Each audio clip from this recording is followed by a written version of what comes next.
చంపదగిన యట్టి శత్రువు తన చేత జిక్కనేని కీడు సేయరాదు. పొనగ మేలు చేసి పొమ్మనుటే చాలు విశ్వదాభిరామ వినురవేమ. తాత్పర్యం: మనకు ఎల్లప్పుడూ హాని కలిగించే మన శత్రువును చంపే సమయం వచ్చినప్పుడు అతనికి ఎటువంటి కీడు చేయకూడదు. అవసరమైతే తగినంత మేలు, మంచి మాటలు, గౌరవ మర్యాదలు చేసి పొమ్మనడమే ఎంతో మేలు.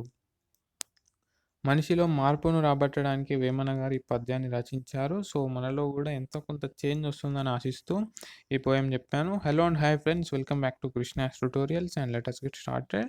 ఈ వీడియోలో private job holders, government job holders వారి జాబ్ చేస్తూ ఒక రెగ్యులర్ కోర్స్ చేయొచ్చా అన్న అంశాన్ని వెరీ క్లియర్‌గా ఎక్స్‌ప్లెయిన్ చేస్తాను. సో, అసలు ప్రాబ్లమ్ ఏంటి? సో, అదేంటి అనేది మీకు అర్థమవుతుంది. దెన్ సొల్యూషన్ ఏంటి అనేది గూడా మీకు అర్థమవుతుంది.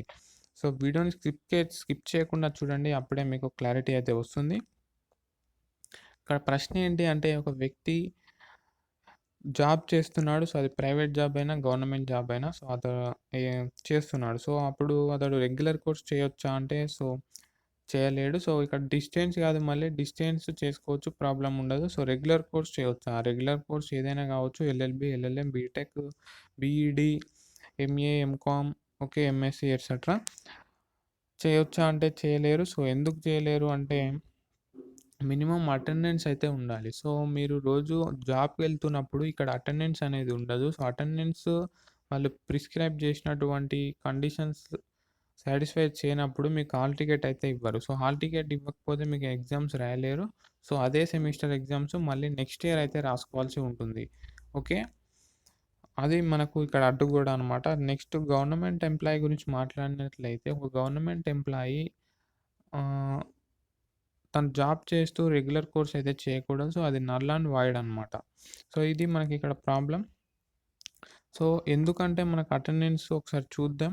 సో, అటెండెన్స్ పర్సెంటేజ్ మాక్సిమం 75% అయితే అన్ని కోర్సులకు గూడా ఉండాలి. సో, మినిమమ్ 75% అటెండెన్స్ ఉంటేనే ఒక వ్యక్తి ఎగ్జామ్స్ రాయడానికి అర్హుడనమాట. ఓకే. మరియు ఫీ రియంబర్స్‌మెంట్ వంటి గవర్నమెంట్ స్కాలర్‌షిప్ రావాలన్నా గూడా మనకు మినిమమ్ అటెండెన్సే ఇంపార్టెంట్. ఓకే. సో, మరి ఇందులో మనకి మెడికల్ గ్రౌండ్స్ మీద 10% రిలాక్సేషన్ అయితే ఇస్తారు. ఓకేనా. మీరు హాస్పిటలైజ్ అయ్యి, మీకు యాక్సిడెంట్ అయ్యి లేదా ఏదైనా రీజన్ కావచ్చు. సో, మీకు మెడికల్ గ్రౌండ్స్ అంటే మీరు హాస్పిటల్‌లో సర్టిఫికేట్స్ తెచ్చి మీరు కాలేజ్ లేదా యూనివర్సిటీకి సబ్మిట్ చేస్తే మీకు 75%లో 10% తక్కువున్నా గూడా మిమ్మల్ని ఎగ్జామ్ రాయడానికి అలౌ చేస్తారు.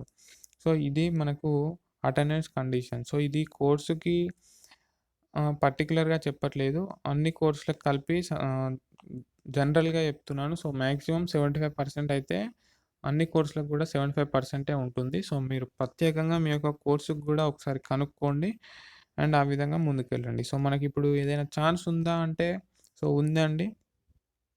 ప్రైవేట్ జాబ్ హోల్డర్స్ ఎవరైతే ఉన్నారో, సో, మీరు జాబ్ చేస్తున్నారు గాబట్టి, సో, జాబ్‌కి వెళ్ళాలి. సో, ఇటు అటెండెన్స్ అయితే చూసుకోవాలి. సో, మీ కోర్స్‌కి ఎంత అటెండెన్స్ కావాలో మీరు ఆ విధంగానైతే కాలేజ్‌కైతే అటెండ్ అవుతూ ఉండండి. సో, మీరు మంత్లీ కొన్ని డేస్ అయితే కాలేజ్‌కి వచ్చి వెళ్తుండండి. ఏందంటే అప్పుడు మీకు అటెండెన్స్ అనేది వేస్తుంటారు గాబట్టి, సో, మీకు లాస్ట్‌లో ఇబ్బందయితే ఉండదు. ఓకే.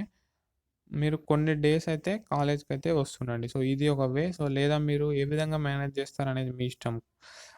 మార్నింగ్ వచ్చి ఆఫ్టర్‌నూన్ ఎళ్తారా జాబ్‌కి, లేదా మీరు పార్ట్ టైమ్ జాబా అనేది సో, అవన్నీ గూడా దృష్టిలో ఉంచుకోవాలి. Okay.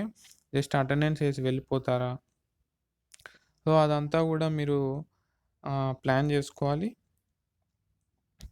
So, then government job holders. So, government job హోల్డర్స్‌కి మనకు స్టడీ లీవ్ ఆప్షన్ అయితే ఉంటుంది. సో, ఈ స్టడీ లీవ్ ఆప్షన్‌తో మనకు 2 ఇయర్స్ నుంచి 5 ఇయర్స్ వరకైతే చదువుకోవడానికి టైం అయితే ఇస్తారు. రెగ్యులర్ కోర్స్ కూడా చదువుకోవచ్చు. సో, కొత్తగా జాయిన్ అయిన వాళ్ళకి మాక్సిమం అయితే ఇవ్వరు. సో, ఆఫ్‌కోర్స్ మీరైతే ట్రై చేయండి. అదేవిధంగా వర్క్ లోడ్ ఎక్కువున్నప్పుడు గూడా స్టడీ లీవ్ అయితే ఇవ్వరు. ఎందుకంటే మీ అవసరం అక్కడ ఉద్యోగంలో ఉంది. సో, మీరు చదువుకుంటానంటే అక్కడ హెడ్ ఆఫ్ ద డిపార్ట్‌మెంట్ అయితే అలో చేయదు. సో, మీరు హెడ్ ఆఫ్ ద డిపార్ట్‌మెంట్‌కైతే ఆహ్, రిక్వెస్ట్ చేయాలి. ఒక లెటర్ అయితే రాసుకోండి. దెన్ ఏ కోర్స్‌కైతే ఏజ్ లిమిట్ లేదో ఏజ్ లిమిట్ లేని కోర్స్ ఫర్ ఎగ్జాంపుల్ ఎల్ఎల్‌బీ ఉంది గదా! సో, ఆ ఎల్ఎల్‌బీ కోర్సు ఎంత ఏజ్ ఉన్నా గూడా చేసుకోవచ్చు. సో, ఇప్పుడు ఎవరైతే గవర్నమెంట్ జాబ్ హోల్డర్స్ 50+ లేదా రిటైర్మెంట్‌కి దగ్గరవుతున్నారో సో, వారందరూ గూడా వీఆర్ఎస్ అంటే వాలంటరీ రిటైర్మెంట్ స్కీమ్ యూజ్ చేసుకొని జాబ్ నుంచి రిటైర్ అవుతారు. సో, రిటైర్ అయ్యి వాళ్ళు పెన్షన్ తీసుకుంటూ ఇక్కడ రెగ్యులర్ కోర్స్ అయితే చేసుకుంటారు. సో, ఇది గూడా ఒక వే అయితే ఉంది. సో, మీ కోర్స్‌కి ఏజ్ లిమిట్ ఎంత అనేది గూడా మీరు చూసుకొని వీఆర్ఎస్ అయితే తీసుకునే ప్రయత్నం ఆలోచించి చేయండి. అండ్ మనకు కొన్ని చోట్ల కొందరి నుంచి వినిపిస్తున్నాయి మాటలు. సో, మనం మేనేజ్ చేసుకోవచ్చని జెప్పేసి. సో, మనకు గుర్తుంచుకోండి స్టార్టింగ్‌లో మనకి 75% అటెండెన్స్ అయితే ఉండాలనే నిబంధన మాత్రమే ఉండేది. అంటే కాలేజ్‌లో జస్ట్ రిజిస్టర్‌లో ఇంటూ ఆర్ రైట్ అయితే వేసేవారు. సో, ఇప్పుడేంటి అంటే బయోమెట్రిక్ సిస్టమ్ తీసుకొచ్చారు. సో, అందులో లొసుగులను కరెక్ట్ చేయడానికే మనకు బయోమెట్రిక్ సిస్టమ్ అయితే తీసుకొనొచ్చారు. మాక్సిమం అన్ని చోట్ల గూడా బయోమెట్రిక్ అయితే అమలవుతుంది. దీంతో ఏందంటే విద్యార్థి కంపల్సరీగా కాలేజ్‌కి రావడం తప్పనిసరి అయిపోయింది. ఓకే. సో, అయినా కూడా మనకి మేనేజ్ చేసుకోవచ్చు అని కొందరైతే చెప్తున్నారు. సో, పర్సనల్‌గా కాలేజ్‌కి వెళ్ళండి. వెళ్ళి కాలేజ్ వాళ్ళతోనైతే మాట్లాడండి. సో, మాట్లాడుకొని మీరు అలా ఆ విధంగా బయోమెట్రిక్ ఉన్నా గూడా మీరు మేనేజ్ చేసుకోవచ్చు అని జెప్పేసి కొందరు అంటున్నారు. సో, మీరు ఆ విధంగా గూడా ఒక ప్రయత్నం అయితే చేయండి. అదేవిధంగా నేను ప్రీవియస్‌గా ఒక వీడియో చేశాను. ఎందులోనైతే ఏ కాలేజ్ గురించైనా ఇన్ఫర్మేషన్ ఏ టు జెడ్ ఏ విధంగా తెలుసుకోవచ్చు.